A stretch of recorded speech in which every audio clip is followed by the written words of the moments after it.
My name is Caleb Brooks. I'm 33, and Hannah Miller had been my best friend for almost 9 years.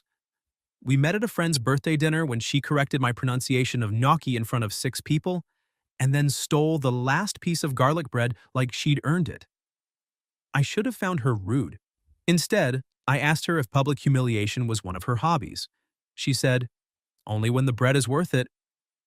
That was Hannah, bright, sharp, kind in ways she tried to hide under sarcasm, the kind of woman who could make a normal Tuesday feel like something had happened. She worked as a pediatric speech therapist. I worked in commercial insurance, which meant she spent years telling people I sold panic with spreadsheets.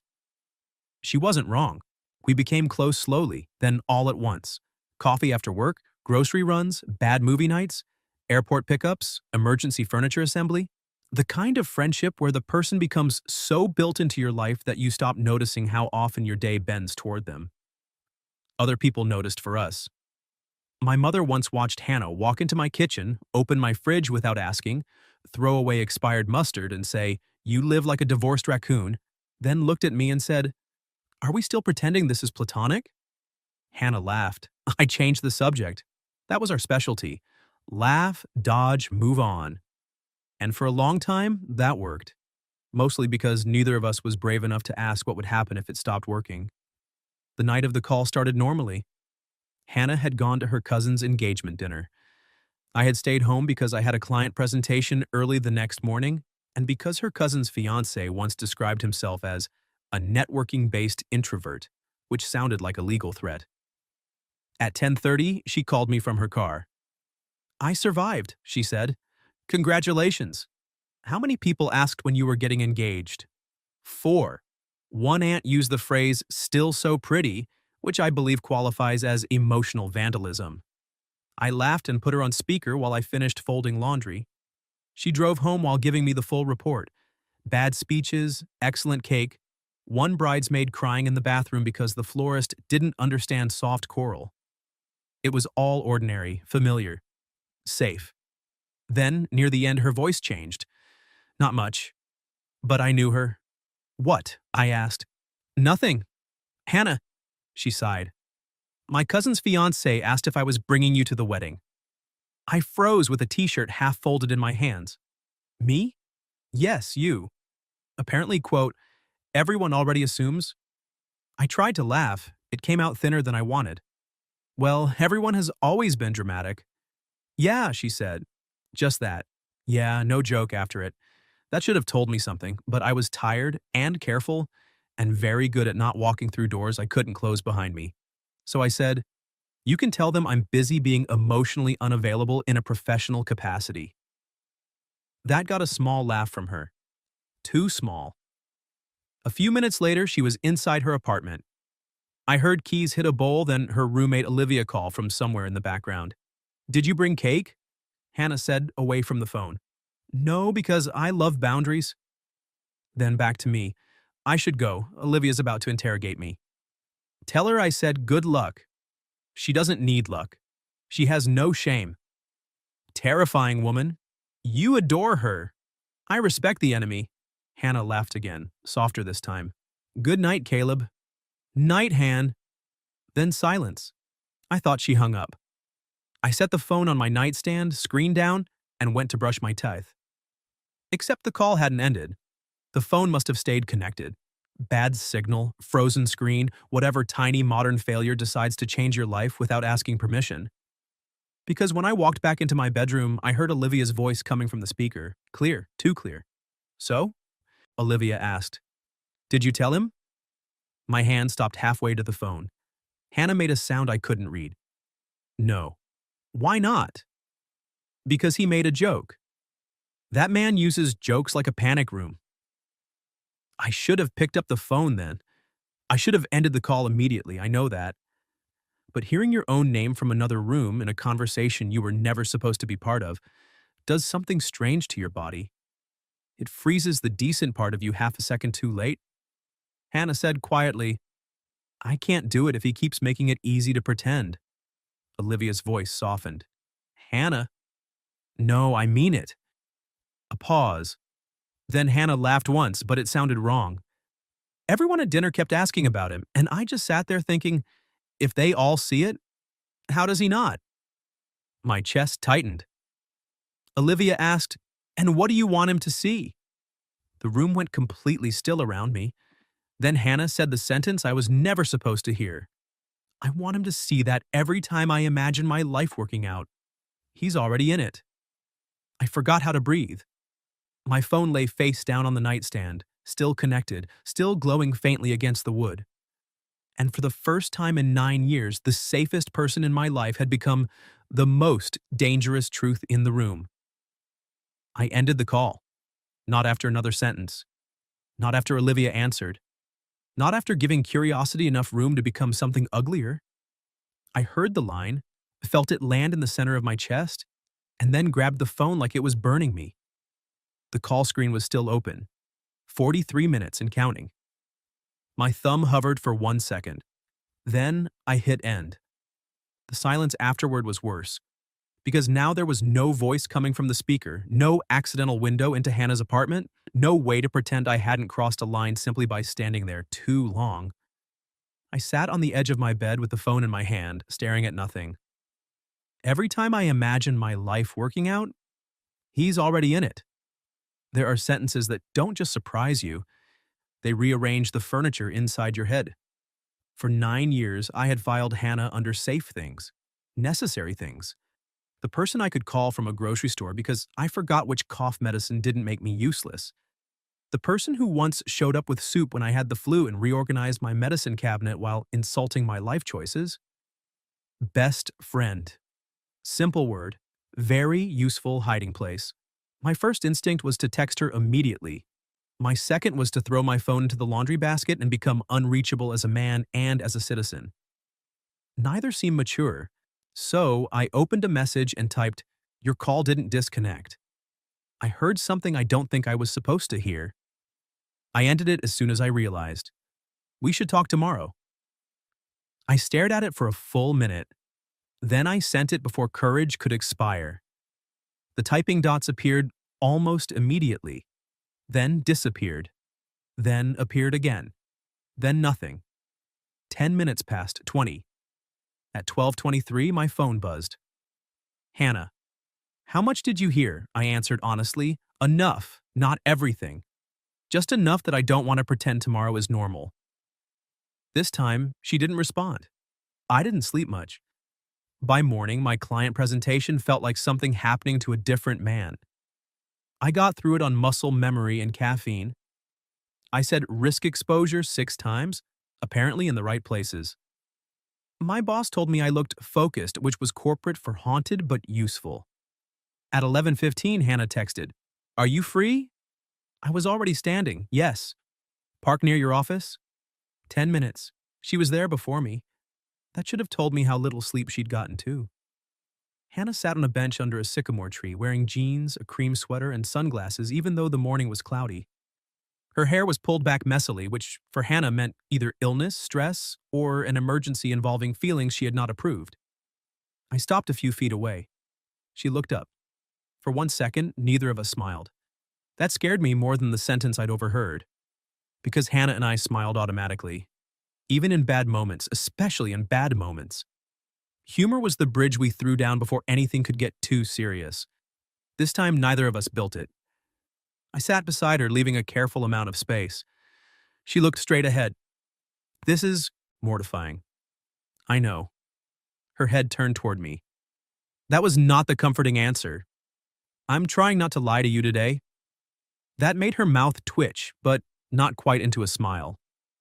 Then she took off the sunglasses. Her eyes were tired and a little red.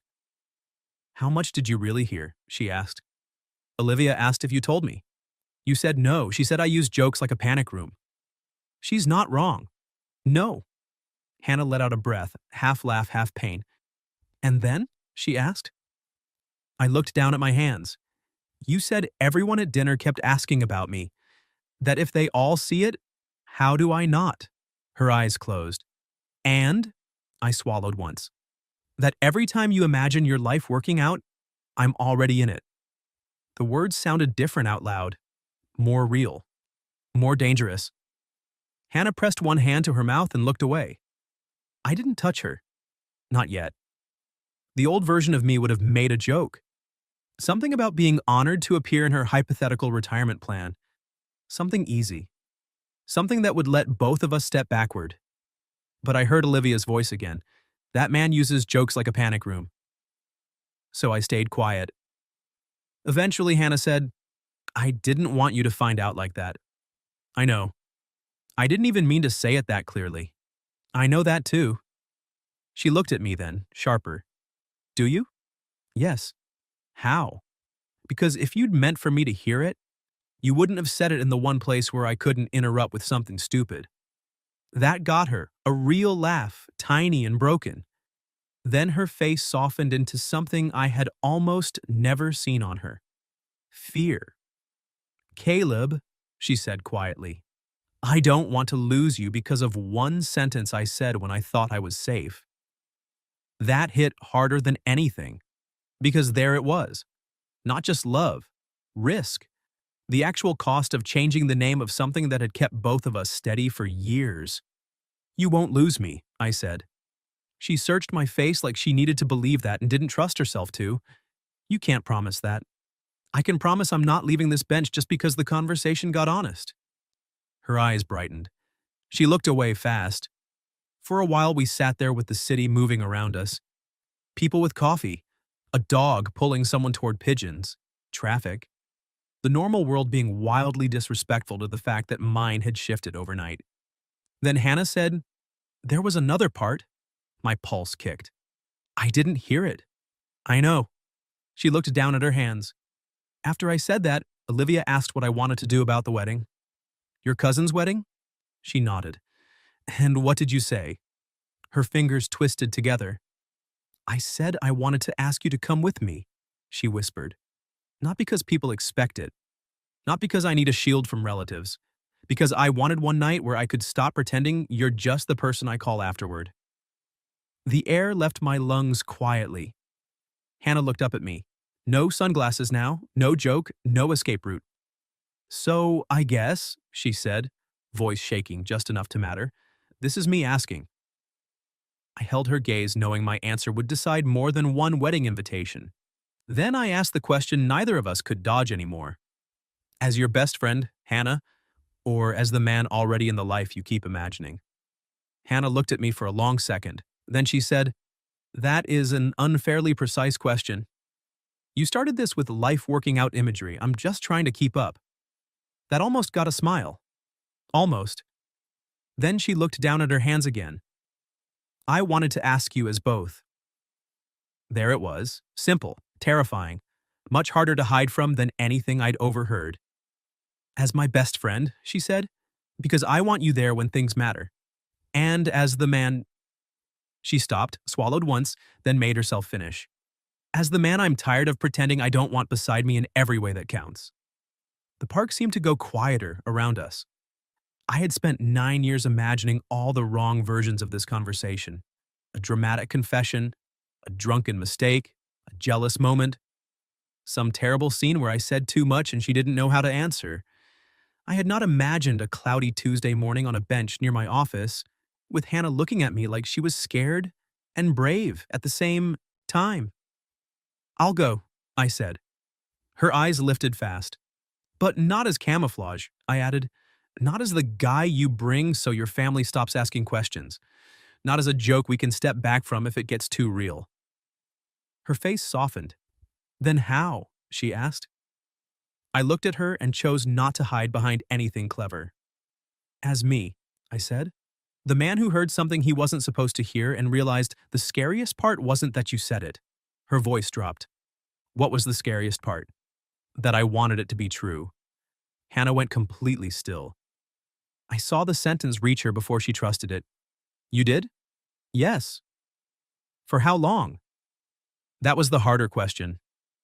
I leaned back against the bench and let out one quiet breath.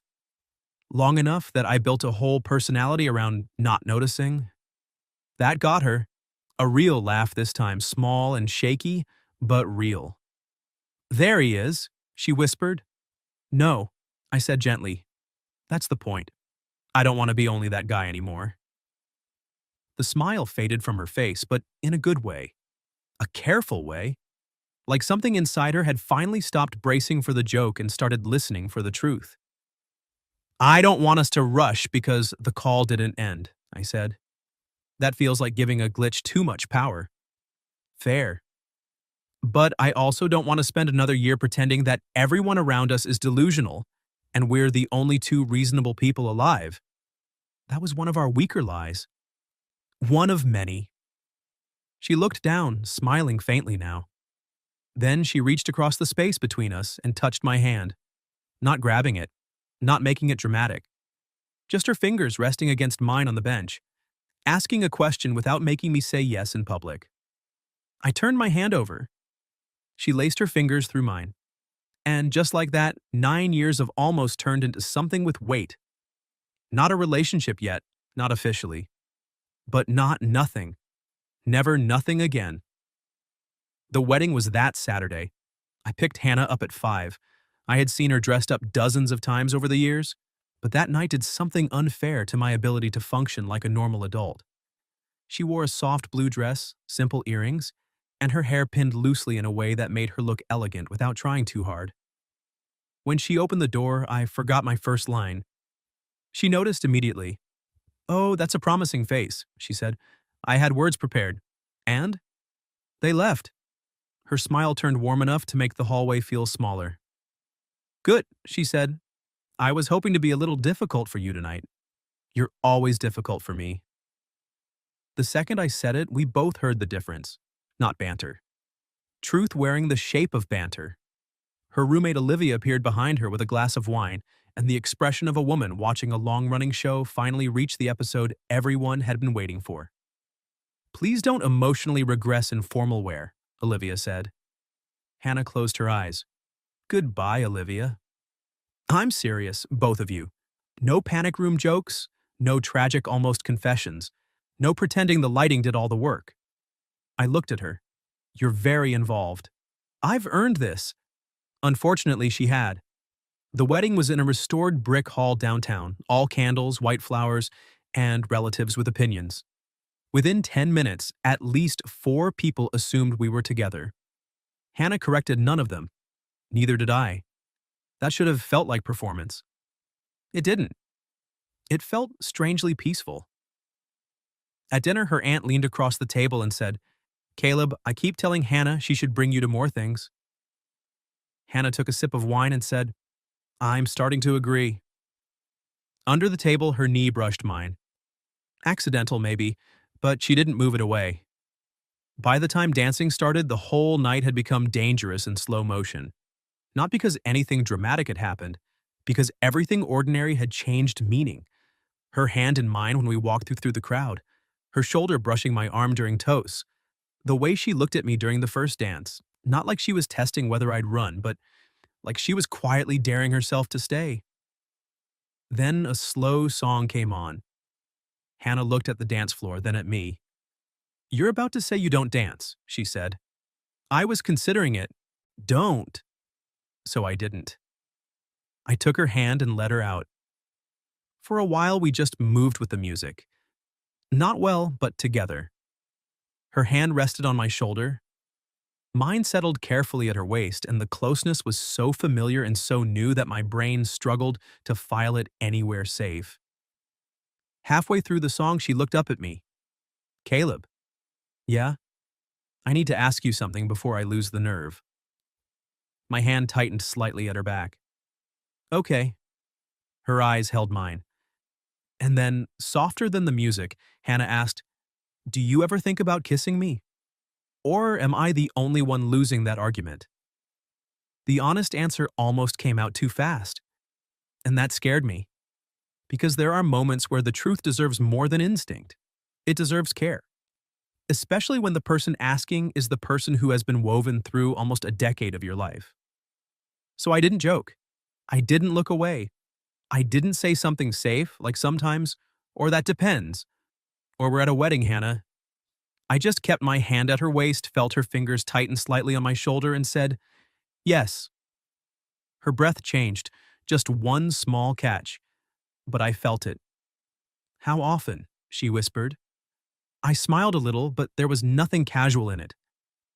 That is a dangerous follow-up question. I know. The music moved around us. Other couples turned slowly nearby. Her cousin was laughing with bridesmaids near the bar.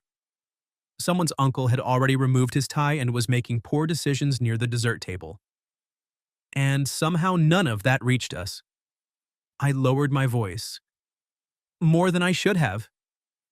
Hannah's eyes went bright in the candlelight. Not tears, not quite. More like something inside her had been waiting a very long time to hear a yes without a punchline attached. She looked down for a second, then back at me. Me too. There it was. Not overheard. Not accidental. Given to me. The song ended, and neither of us moved. That was when I knew the whole night had crossed the line for good. Because before, every charged moment had come with an exit. A laugh, a room full of people, a reason to pretend. Now there was only Hannah looking at me like she was tired of safe endings. "Do you want to get some air?" I asked. She nodded. We slipped out through the side doors into a small brick courtyard strung with lights. The air was cool enough to make her draw in one sharp breath, and I took off my jacket before thinking. She gave me a look. That was very automatic. I'm trying not to ruin a promising evening with hypothermia. She slipped into the jacket and held the lapels closed. You are unbearable when you're thoughtful. I've heard worse. I know, I've said worse. That got us both smiling. Then the smile faded because the question from the dance floor was still standing between us, waiting. Hannah looked at the courtyard stones. I'm scared. I know. You can't know, not all of it. Then tell me. She took a breath and wrapped my jacket tighter around herself. I'm scared that if we do this and it doesn't work, I lose the person who knows me best. I lose Sunday grocery calls and emergency furniture opinions, and the one person I can text when my day goes sideways. She looked up. I'm scared that wanting more might cost me the thing I already can't imagine living without. That was the real fear. Not kissing, not romance. Loss. I stepped closer, but not all the way. I'm scared of that too. Her face softened. But I think, I said, choosing each word carefully, we've been acting like not naming it keeps us safe. And maybe it did for a while, but lately it feels like not naming it has started costing us something too. Hannah's eyes searched mine. What does it cost you? She asked. I almost laughed. Not because it was funny, because there were too many answers. Honesty, I said. A little peace. The ability to date anyone without comparing them to you by the second drink. That one hit. Her mouth parted slightly. You too? She whispered. Han. Right. She let out a shaky laugh. Stupid question. No, just late. That changed her expression. Late. That was exactly what this felt like, not sudden, not reckless. Late. I reached for her hand. She gave it to me immediately, and that simple, familiar contact somehow felt more intimate than anything else had all night. Hannah, I said quietly, I don't want to rush you because of a phone call that didn't end. I don't want us to wake up tomorrow and wonder if we let one accident make decisions for us. I don't want that either. But I also don't want to stand here pretending I haven't imagined this. Her fingers tightened in mine. Imagined what? She asked. I looked at her. She already knew, but she wanted me to say it. So I did. Kissing you. The courtyard went completely silent in my head. Hannah stepped closer first. Not much, enough. I'm not drunk, she whispered. I know. I'm not confused. I know. And I'm not asking because of the wedding. That one came softer. I know, I said. Then she looked at my mouth, back at my eyes, and said, Good. Because I'm done losing that argument. I kissed her. Slowly at first. Carefully. Like the first touch had to carry all the years we spent almost saying something, and all the trust we were trying not to break by wanting more. Then her hand rose to my chest, fingers curling into my shirt, and the kiss became less careful. Not reckless. Certain. When we pulled apart, she stayed close, forehead almost touching mine, eyes closed like she needed 1 second before the world came back in. Then she laughed softly. What? I asked. I'm mad. That is not the response I was hoping for. I'm mad that was better than I imagined. I smiled. That is a very Hannah complaint. I have standards. I know. She opened her eyes then, and the look on her face made the whole night feel warmer. But before either of us could say anything else, the side door opened. Olivia stepped into the courtyard with 2 champagne glasses, took one look at us, and stopped dead. Hannah closed her eyes. Of course. Olivia's face slowly transformed into pure, delighted horror. Oh my God, she whispered. I'd leave you two unsupervised for one slow dance. Olivia, Hannah warned. No, no, I'm not ruining it. Olivia set the glasses on a nearby table like she was handling sacred objects. I'm just saying, as the unpaid emotional consultant of this entire disaster, I deserve a thank you card.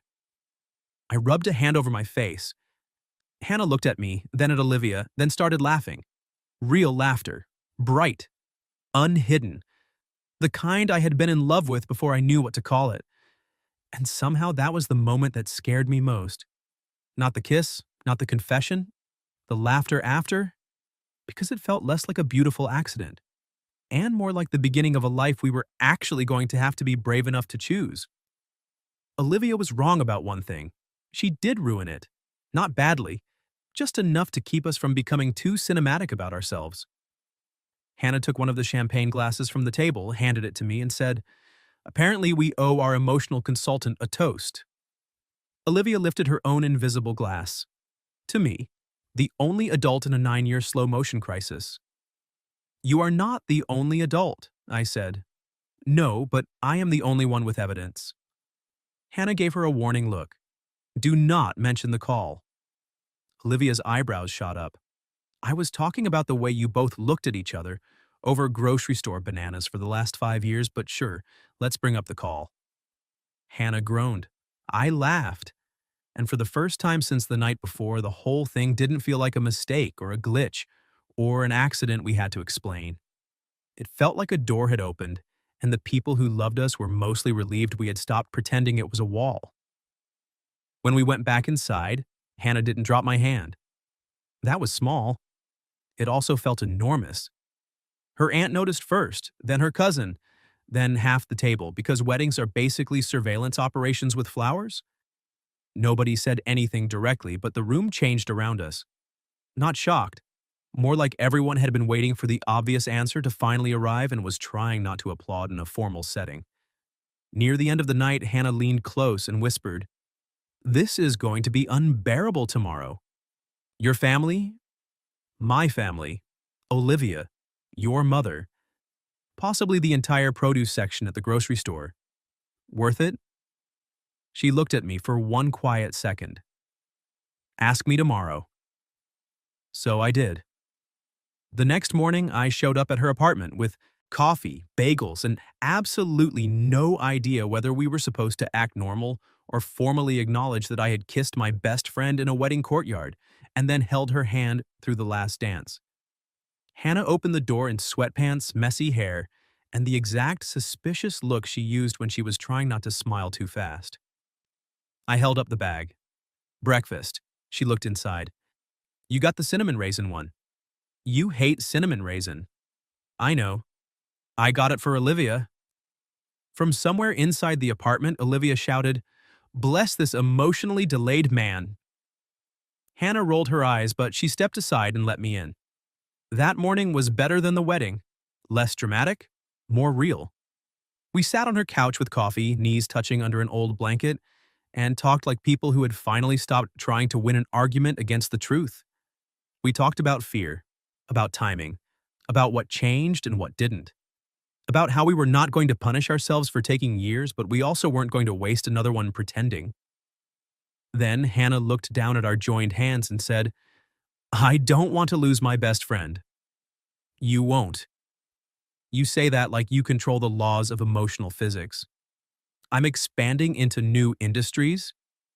That made her smile. Then I said the part that mattered. I don't want to stop being your best friend. I want to stop using that as the smallest name for what you are. Her eyes softened. That, she whispered, is a very dangerous sentence before noon. Should I save the rest for dinner? You're asking me to dinner? On purpose. She smiled. Then yes. We went slow after that, but not timid.